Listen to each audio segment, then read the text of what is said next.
Assalamualaikum warahmatullahi wabarakatuh. Halo semuanya, kenalin aku Oktara Madini dari Program Studi Pendidikan Ekonomi Universitas Sriwijaya Angkatan tahun 2023 dengan nomor NIM 0603 1282 328020. Nah, dibuatnya video ini dalam rangka memenuhi tugas akhir semester mata kuliah Praktikum Teknologi Informasi dan Komunikasi atau PTIK yang diampu langsung oleh Bapak Deskoni SPD MPD dan Ibu Dewi Pratita SPD MPD. Nah, jadi pada video kali ini saya akan membuat video tutorial penggunaan media pembelajaran berbasis Canva. Nah, untuk mengetahui lebih jelas terkait video tutorial berbasis Canva, simak video sampai habis. Nah, tujuan dibuatnya video tutorial media pembelajaran berbasis Canva ini yaitu dengan tujuan yang pertama untuk menjelaskan bagaimana cara penggunaan aplikasi Canva secara lengkap dan terstruktur. Yang kedua, menganalisis fitur-fitur unggulan yang terdapat dalam aplikasi Canva dan keterkaitannya sebagai media pembelajaran. Yang ketiga, yaitu untuk menganalisis kelebihan dan keterbatasannya aplikasi Canva yang dapat digunakan sebagai media pendukung pembelajaran. Dan yang keempat, memberikan rekomendasi implementasi praktis untuk mendukung pembelajaran berbasis digital. Nah, kemudian alasan mengapa saya memilih Canva sebagai media pembelajaran. Karena Canva memiliki beberapa keunggulan yang signifikan. Di antaranya, yang pertama, Canva memiliki interface yang sangat user-friendly, yang mana sangat mudah dipelajari dan dimengerti oleh pemula sekalipun. Yang kedua, Canva memiliki ribuan template yang siap pakai. Kemudian yang ketiga, Canva memiliki banyak sekali fitur-fitur yang gratis, sehingga untuk menggunakan Canva sebagai media pembelajaran tidak harus berbayar atau berlangganan pada Canva. Dan keempat, yaitu Canva sangat relevan dengan pembelajaran digital saat ini, yang mana media ini sangat praktis, mudah digunakan dengan hasil yang menarik. Selanjutnya, deskripsi aplikasi. Nah, yang pertama, pengertian dari aplikasi Canva. Canva merupakan salah satu platform desain grafis berbasis cloud yang memungkinkan penggunanya dalam membuat berbagai jenis konten visual secara mudah, cepat, dan praktis. Yang mana dalam penggunaan aplikasi Canva sendiri tidak memerlukan keahlian khusus profesional. Nah, Canva sendiri sudah ada sejak tahun 2013 dan sudah digunakan oleh banyak orang, bahkan jutaan di seluruh dunia. Selanjutnya yang kedua, yaitu fungsi utama dari aplikasi Canva. Nah, yang pertama yaitu Canva dapat membuat desain grafis seperti banner, infografis, PowerPoint, poster, dan masih banyak lagi. Kemudian Canva menyediakan banyak template yang lengkap dan gratis sehingga dapat digunakan sebagai media pembelajaran atau membuat desain lainnya. Kemudian yang ketiga, Canva dapat memfasilitasi pembuatan desain secara tim atau berkelompok. Dan fungsi selanjutnya, Canva dapat digunakan untuk mendesain dalam menyimpan berbagai format seperti JPG, PDF, PowerPoint, dan masih banyak lagi. Selanjutnya, target dari pengguna aplikasi Canva. Yang pertama, yaitu guru dan pendidik. Nah, biasanya guru dan pendidik ini menggunakan Canva untuk merancang materi pembelajaran dengan visual yang menarik. Kemudian yang kedua yaitu mahasiswa. Nah, mahasiswa biasanya menggunakan aplikasi Canva untuk mengerjakan tugas-tugas akademik seperti membuat materi presentasi, PowerPoint, atau lain sebagainya. Kemudian yang ketiga yaitu entrepreneur atau UMKM. Nah, jadi entrepreneur dan UMKM ini menggunakan Canva sebagai media pendukung dalam membuat media pemasaran. Nah, digunakan untuk membuat desain atau banner dalam pemasaran produk mereka. Yang keempat yaitu konten kreator sosial media, yang mana digunakan untuk membuat konten yang berkualitas. Yang kelima yaitu desain profesional sebagai media pendukung dalam pembuatan desain mereka. Dan yang keenam yaitu dapat digunakan oleh siapapun yang membutuhkan platform untuk membuat desain yang menarik tanpa harus memiliki keahlian yang khusus. Nah, yang pertama kita buka dulu aplikasi atau web dari Canva. Jadi Canva ini bisa dibuka melalui aplikasi atau web. Untuk webnya sendiri, kalian bisa mengetik www.canva.com, nanti akan muncul seperti ini. Nah, dikarenakan saya menggunakan aplikasi, di sini saya langsung saja untuk membuka aplikasi Canva-nya. Untuk tampilan awalnya akan seperti ini. Untuk kalian yang belum pernah menggunakan Canva, kalian bisa untuk daftar terlebih dahulu. Jika ingin lebih cepat, kalian bisa langsung login saja menggunakan beberapa cara. Bisa melalui akun belajar, Google, Apple, Facebook, dan lain sebagainya. Nah, jadi bisa disesuaikan saja. Oke, di sini saya akan memilih login dengan Google. Maka kita langsung klik saja bagian Google ini. Oke, lanjutkan. Nah, kemudian kita bisa memilih salah satu akun yang mau kita pakai. Nah, di sini saya akan memilih salah satu akun. Kita tunggu, kemudian lanjutkan. Nah, nanti dia akan otomatis teralih ke laman utama dari Canva-nya. Nah, setelah masuk, maka kita akan langsung diarahkan ke halaman utama dari Canva yang akan menampilkan berbagai desain seperti presentasi, poster, logo, konten Instagram, email, dan masih banyak lagi. Ini sudah banyak sekali ya pilihan desain yang bisa memfasilitasi kalian untuk mengedit di Canva. Nah, bisa disesuaikan saja. Nah, perlu diperhatikan juga ya teman-teman. Jika ada desain yang ada logonya seperti ini, itu artinya desain ini hanya dapat diakses jika kita sudah berlangganan pada aplikasi Canva. Jadi, ketika kita menggunakan Canva dengan akun yang gratis, maka kita hanya dapat mengakses template yang tidak ada logonya seperti ini. Nah, ini sudah banyak sekali ya jenis desain yang bisa kalian gunakan sesuai dengan kebutuhan. Nah, dikarenakan tujuan kita untuk membuat media pembelajaran, maka di sini saya akan memilih desain presentasi. Nah, untuk kalian bisa disesuaikan saja dengan kebutuhan pembelajaran di kelasnya. Seperti dengan membuat poster, infografis, itu sudah ada semua template-nya di aplikasi Canva. Ataupun jika kalian masih bingung untuk mencari template yang sesuai dengan materi pembelajaran, kalian bisa langsung ketik saja untuk di bagian cari template ini sesuai dengan materi yang ingin dibuat. Misalnya saya akan mencari template untuk membuat infografis ekonomi. Nah, langsung saja kita ketik, kemudian kita cari. Nah, nanti dia akan langsung muncul otomatis seperti ini. Jadi bisa disesuaikan saja dengan kebutuhan masing-masing. Oke, langsung saja kita akan pilih media desain presentasi untuk membuat media pembelajaran.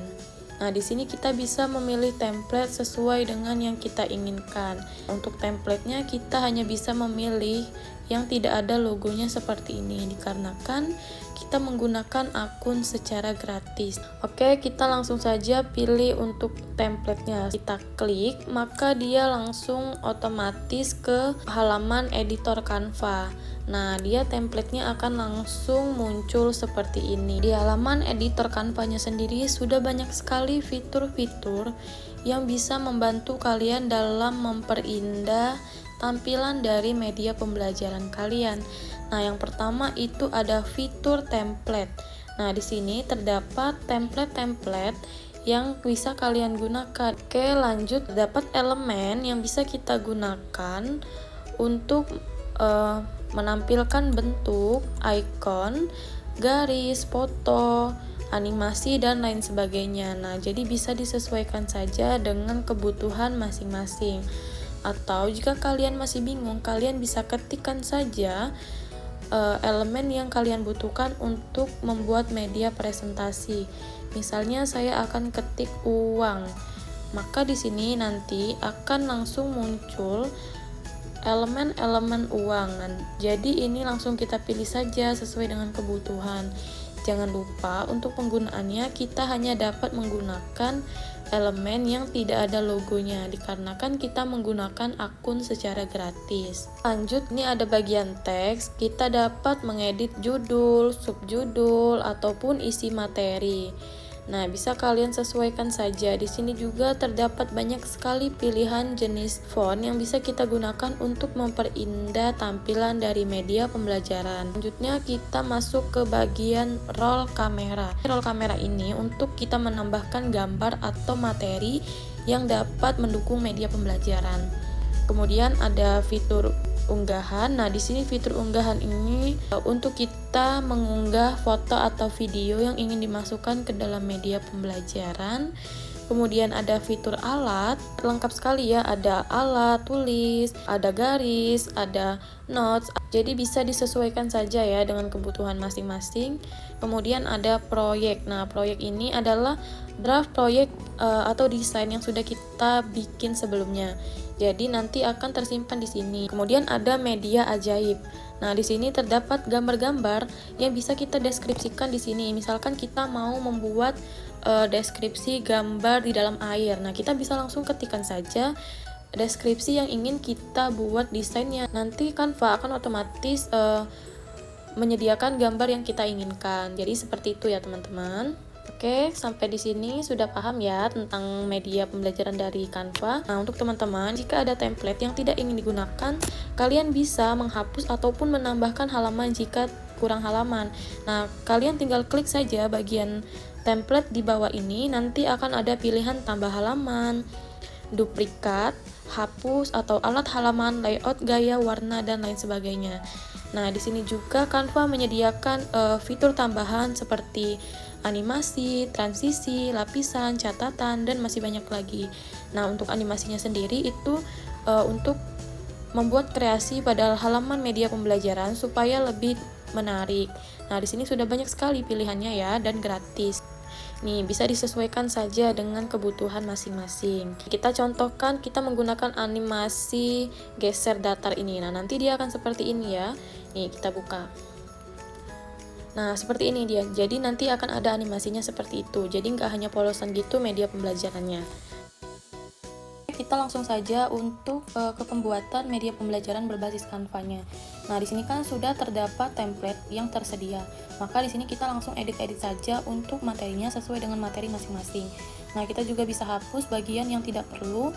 Jadi kita bisa langsung edit saja sesuai dengan materi kita ya. Di sini kan kita akan membuat materi mengenai permintaan. Nah, jadi tinggal disesuaikan saja seperti ini. Nah, kita bisa hapus bagian yang tidak perlu. Nah, untuk isinya bisa disesuaikan dengan materi masing-masing ya. Nah, di sini kan elemennya sudah lengkap, akan tetapi tidak sesuai dengan materi. Jadi kita bisa hapus saja bagian-bagian yang tidak perlu. Nah, di sini saya akan menambahkan elemen untuk mendukung tampilannya supaya lebih menarik. Di sini saya akan hapus terlebih dahulu bagian-bagian elemen yang tidak saya gunakan. Nah, seperti ini ya. Di sini kita langsung klik saja elemen untuk memasukkannya ke dalam kata kuncinya permintaan di bagian elemen. Nah, nanti dia otomatis akan muncul seperti ini. Bisa kita pilih sesuai dengan kreativitas masing-masing ya. Nah, di sini saya akan memilih ini dan akan saya letakkan di sini. Nah, untuk fontnya sendiri bisa kita edit ya. Di sini ada banyak sekali pilihannya. Nah, jadi bisa menggunakan font, gaya teks, ukuran, warna, dan lain sebagainya. Sudah sangat lengkap. Jadi kita bisa langsung ganti saja teksnya sesuai dengan keinginan masing-masing. Saya akan menggunakan font yang ini seperti ini. Oke, kita lanjut ke bagian isi. Nah, saya akan menambahkan sedikit elemen lagi supaya tampilannya lebih bagus. Akan elemen uang. Nah, di sini sudah banyak sekali ya elemen yang tersedia yang bisa kita gunakan. Seperti ini, kita sesuaikan saja untuk ukurannya. Nah, seperti ini. Kita lanjut ke halaman selanjutnya ya. Nah, di sini kita bisa mengisi sesuai dengan materi kita. Jadi kita bisa sesuaikan saja ya. Ini saya akan membuat definisi dari permintaan. Maka langsung saja kita klik, kemudian kita edit. Nah, bisa diedit sesuai dengan kreativitas masing-masing untuk tampilannya. Oke, sudah ya. Nah, untuk elemennya bisa kalian sesuaikan saja. Kalian bisa pilih sesuai dengan yang kalian inginkan. Di sini saya akan mengganti elemennya. Nah, di sini saya akan menambahkan uang sebagai elemennya. Jadi seperti itu ya teman-teman. Untuk isinya bisa disesuaikan dengan materi masing-masing. Jika kalian ingin menambahkan halaman, kalian bisa duplikatkan saja halamannya seperti ini. Nah, jadi dia langsung otomatis akan menjadi 2 halaman seperti ini. Dan isinya dapat kalian sesuaikan saja. Atau jika kalian ingin menghapus halaman yang tidak perlu, kalian bisa langsung saja klik halaman yang mau dihapus, kemudian kalian bisa hapus. Di bagian bawah ini terdapat di bagian bawah ini sudah bisa dihapus. Oke, sampai di sini paham ya mengenai media dari pembelajaran Canva berbasis presentasi. Nah, jika kalian sudah selesai mengedit semua halamannya, kalian bisa langsung simpan saja dengan cara mengklik bagian titik 3 di atas atau bagian bagikan di sini yang di pojok atas. Nah, di sini saya akan menyimpannya. Nah, untuk menyimpannya sendiri, kalian bisa menyimpannya dalam beberapa format. Jadi, kalian bisa menyimpannya melalui PDF, PPT, video, foto, dan lain sebagainya. Bisa kalian sesuaikan saja dengan keinginan masing-masing ya. Kalau sudah selesai, kalian bisa langsung klik saja unduh di bagian bawah ini, maka dia otomatis tersimpan. Seperti itu ya teman-teman, jadi kita tunggu saja sampai selesai. Nah, kalau sudah seperti ini, artinya desain yang kita buat sudah tersimpan. Baik, mungkin itu saja ya tutorial untuk pembuatan media pembelajaran kita pada kesempatan ini. Jangan lupa untuk diterapkan. Nah, selanjutnya yang keempat, analisis kritis. Yang pertama, kita bahas dulu tentang kelebihan dari aplikasi Canva. Nah, aplikasi Canva ini mudah digunakan. Nah, bagi pemula, biasanya yang baru belajar desain pun bisa langsung menggunakan aplikasi Canva. Yang kedua, Canva memiliki banyak template dan fitur-fitur. Nah, jadi Canva ini memiliki ribuan template yang bisa langsung digunakan untuk membuat desain. Yang ketiga, hasilnya yang berkualitas. Nah, biasanya desain yang dihasilkan sangat menarik dan modern. Dan yang keempat, dapat diakses kapan saja dan di mana saja. Jadi, aplikasi Canva ini bisa digunakan pada laptop, HP, tablet, dan lain sebagainya. Dan kemudian yang kelima, yaitu Canva memiliki banyak sekali fitur gratis yang lengkap. Nah, jadi pengguna Canva sendiri tidak diharuskan untuk berbayar untuk menggunakan aplikasi Canva, dikarenakan untuk versi free-nya sendiri sudah banyak sekali template yang sudah disediakan dan fitur-fitur lainnya. Selanjutnya, yang kedua, kekurangan dari aplikasi Canva. Nah, yang pertama tentu saja Canva ini sangat bergantung pada jaringan internet. Nah, jadi ketika kita tidak memiliki koneksi internet, tentu saja kita tidak bisa menggunakan aplikasi Canva secara offline. Dan yang kedua, yaitu fitur canggih yang premium. Nah, jadi ketika kita mau mengakses fitur canggih pada aplikasi Canva, tentu saja kita harus berlangganan pada aplikasi Canva untuk mengakses fitur tersebut. Selanjutnya, yang ketiga, perbandingan dengan aplikasi lain. Nah, jadi perbandingan antara Canva dengan beberapa aplikasi seperti yang pertama PowerPoint. Nah, jika dibandingkan dengan aplikasi PowerPoint, maka Canva itu lebih unggul pada desain visual yang lebih modern, template yang lebih menarik, dan kolaborasi online. Sedangkan PowerPoint itu unggul pada fitur presentasi yang lebih lengkap, bisa offline dan lebih familiar. Kemudian perbandingan antara Canva versus Google Slide. Nah, jadi Canva itu lebih unggul dalam template yang lebih profesional dan fitur desain yang lebih lengkap. Sedangkan Google Slide sendiri itu unggul Sedangkan untuk Google Slide sendiri unggul karena dia gratis, integrasi Google Workspace, dan lebih ringan. Oke, selanjutnya kita akan mengimplementasikan pembelajarannya di dalam kelas. Nah, jadi ini sudah ada PowerPoint yang sudah disediakan guru, seperti desain yang sudah kita buat tadi. Nah, jadi seorang guru mengajar di kelas dengan materi permintaan.